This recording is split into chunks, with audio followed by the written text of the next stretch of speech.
报警！报警！报警！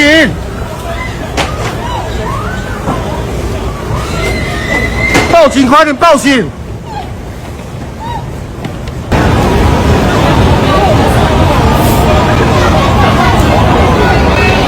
就是说是有嫌犯嘛，在大概中山区捷运站那个马路的十字路口那边丢烟雾弹，然后开始拿双刀从那边冲进去砍人。那大家当然都很慌张。那毕竟也是一个危急时刻，所以我当下采取的措施是让其他客人都先躲进来避难，避免大家被看到啊，因为毕竟被看到被砍的风险就是增加。Let them keep convincing you that this is a gun problem.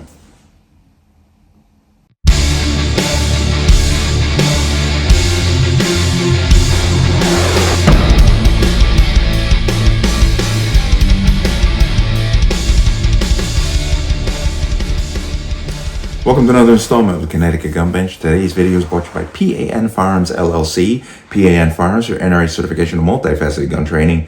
You can reach us at 203-300-6343 or use our website at www.panfirearmsllc.com. As always, there'll be a link in the description box below. And if you like the channel, like the content, and what I do here, you can support me with the link. Everything's appreciated. Let's talk about this. And this is going to take us across the globe to Taiwan, where a man, I believe it was December 20th, went on a stabbing spree, killing 3, injuring 11. Now, Taiwan is probably one of the safest places on the planet, and this event was an absolute rarity for them, which you could see from the reaction of the people, like, what's going on? They are not used to this kind of violence at this level. But let me go ahead and play some video to get you some context. Police in Taiwan say the man accused of stabbing and killing 4 people last Friday had been planning the crime for a year and a half. Authorities releasing fresh security camera footage of the suspect. The 27-year-old started buying items such as tactical gloves and gas masks as early as April last year.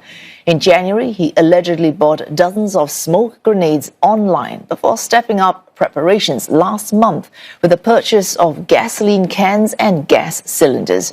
Police say they believe these point to premeditation and careful planning as they continue to investigate possible motive.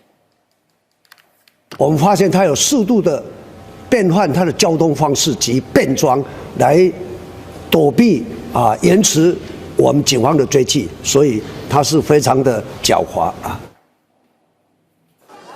Police have been stepping up their presence across the island. CNA's senior correspondent Victoria Jen explains how security in Taipei has been heightened.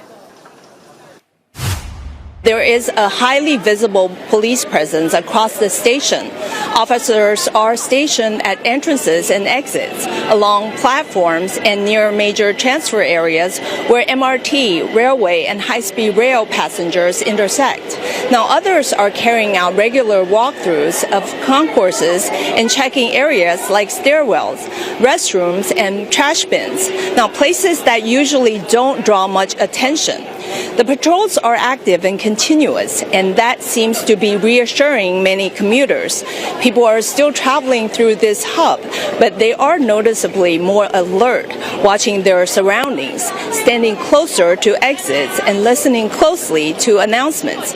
Authorities say the response has expanded island-wide, especially after bomb threats began circulating online. Now, according to Taiwan Railway Corp, security has been increased at railway stations integrated with metro systems across Taiwan after a threat claimed bombs had been planted in metro networks and would be detonated this afternoon.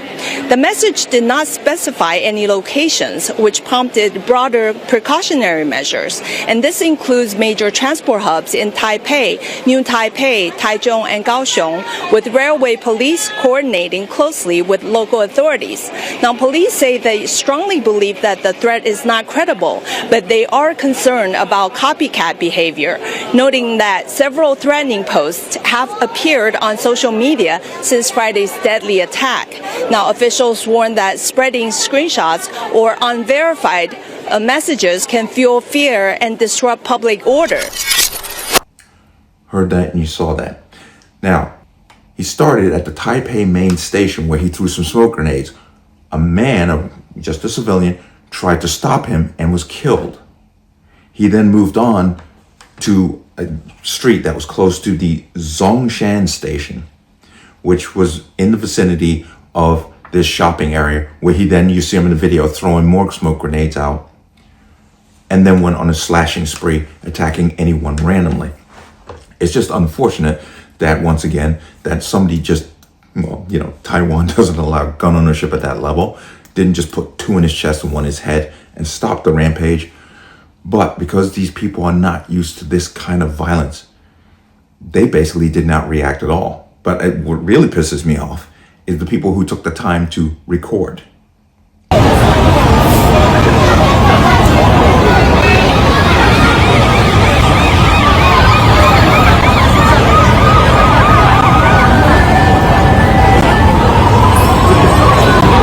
I mean, come on. You've got this man running through a crowd, slashing at people, and you're recording video. Now, the police did show up, and when they did, there was a foot chase. He went to the 6th floor of the department store building that he was in and he jumped to his death. This is just another example of a corroding, corrupt, immoral society reaping what it sows. This was not a firearm. This was just a guy with apparently more than one bladed weapon who managed to kill 3 people. Now, they keep saying 4, but because they keep including the person himself because he died, I don't give him that much credence. I'm glad he jumped to his death. It saves them, once again, it saves them the time of a trial and incarceration or whatever else they're going to do to him. But he still managed to kill 3 people and injure 11. And you can see from the video, people are in disbelief, stunned, running, because this kind of violence is not a norm in their country. But it does not dismiss the fact that evil has no boundaries. It has no geographical boundaries. It has no implement boundaries. Because as with Bondi Beach in Australia, what happened? They used firearms, and the first thing comes out their mouth is gun control. What kind of control are they going to talk about here? What about these victims? It's frustrating that we will not address the issue. We will not address the issue. This world, this globe is dropping into a reprobate mind. And we're reaping it. We're reaping the results of it. This is not going to stop. This is going to continue. It's going to get worse and worse and worse. Now, they have no motive for this guy. This guy, they knew who he was. He apparently was kicked out of the military for some issues and had a previous criminal record. So they had an idea of who he was. They ruled out terrorism, but why did it happen? This is what we need to know. Why did this guy, who was a Taiwanese, decided, I'm just going to go out, get some smoke grenades, where those came from, we don't know, and go on a stabbing spree and try to kill as many people as possible. And according to the police, he was trying to kill people. Apparently, the wounds were around the neck. So he was going for broke. He knew what he was doing. People, be aware. Be aware. It's not just Taiwan and Australia, it's everywhere. Be aware of your surroundings. Pay attention to what the hell's going on. And do what you have to do to defend yourself. I was talking to a couple of people today. People that I put through the NRA class who had gotten their permits, and this is Connecticut, we need a permit, and eventually gotten firearms. I flat out said to them, do you keep your gun loaded at home? I mean, like ready to go. One person said no. I said, why not? Do you think a person who's going to commit a heinous act against you is going to give you time to load your magazine or to load your revolver? No, they're not. Keep a firearm loaded, ready to go. Use your common sense. Okay? I'm not telling you to put it in your nightstand, but make it accessible. But, your heart goes out to these victims because they're going to be forgotten. This was a knife. Nobody cares. If you're not shot by a gun, they don't give a damn about you. So they're going to have to live with the trauma of what happened.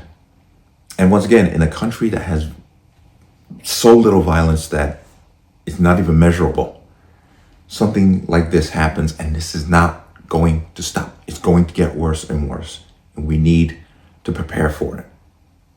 But let me know what you think. As always, you can leave your comments in the comment section below. And as always, any statements of violence or statements that lead to violence will be removed. Please like, share, comment, subscribe.